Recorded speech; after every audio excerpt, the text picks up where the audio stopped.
Rumah gelap di pojokan.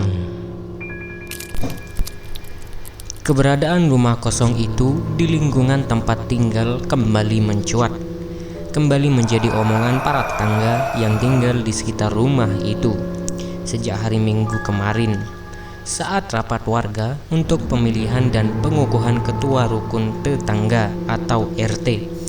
Saat itu, setelah pengukuhan ketua RT, warga dipersilahkan untuk mengajukan pertanyaan, saran, atau keluhan terkait dengan lingkungan. Semua usulan warga awalnya seperti kegiatan umumnya, seperti kerja bakti dan lain sebagainya. Semua biasa saja.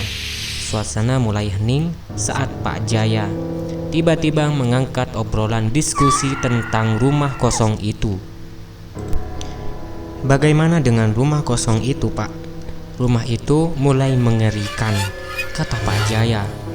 Bapak satu anak ini di depan warga mengungkapkan peristiwa menyeramkan yang dialaminya saat melintasi rumah kosong itu. Kerja lembur di kantor membuat Pak Jaya harus pulang menjelang dini hari.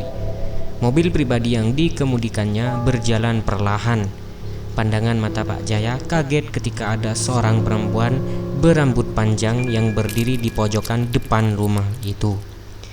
Segera Pak Jaya tancap gas dengan berdebar menuju rumahnya. Warga yang hadir dalam pertemuan menjadi geger. Gumaman terdengar di sana sini. "Bapak ngantuk." "Masa sih, Pak?" Banyak yang mengajukan pertanyaan balik kepada Bapak Jaya. Namun Pak Jaya tetap kukuh. "Bener kok, itu rumah mengerikan, ada kuntinya." Rumah kosong itu dulunya juga rumah biasa yang ditinggali oleh keluarga biasa. Ada orang tua dan anak. Bangunannya cukup besar dan terdapat sejumlah pohon. Sempat pula menjadi rumah kos-kosan. Setelah satu demi satu anak dari pemilik rumah menikah, tidak ada yang istimewa. Rumah itu mulai tidak dijadikan tempat kos. Setelah kondisi rumah yang tidak nyaman ditinggali, sejumlah anak kos mengatakan atap rumah itu banyak yang bocor sehingga merepotkan.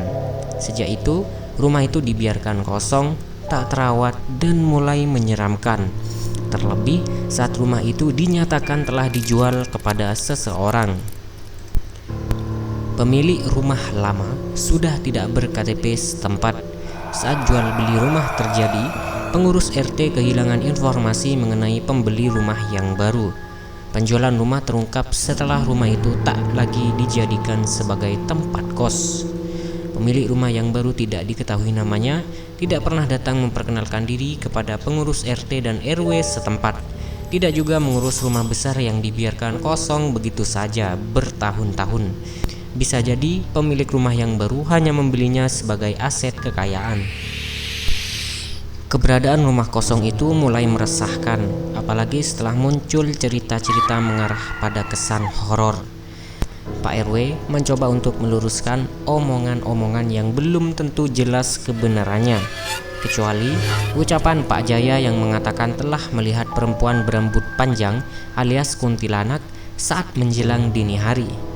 "Bolehkah rumah itu dirubuhkan saja, Pak? Saya takut kalau bangunan rumah itu akan dimanfaatkan oleh orang-orang yang punya niat jelek," ujar Ibu Wita yang rumahnya berada di depan rumah kosong itu. Pertemuan warga selesai. Rumah kosong itu semakin hari semakin kusam, tidak terawat, tanpa penerangan lampu, sehingga menambah kesan horor, kesan menyeramkan. Terlepas dan atau tidak penghuni yang datang dari alam lain seperti hantu, keberadaan rumah kosong itu semakin membuat takut orang yang melintas karena gelap.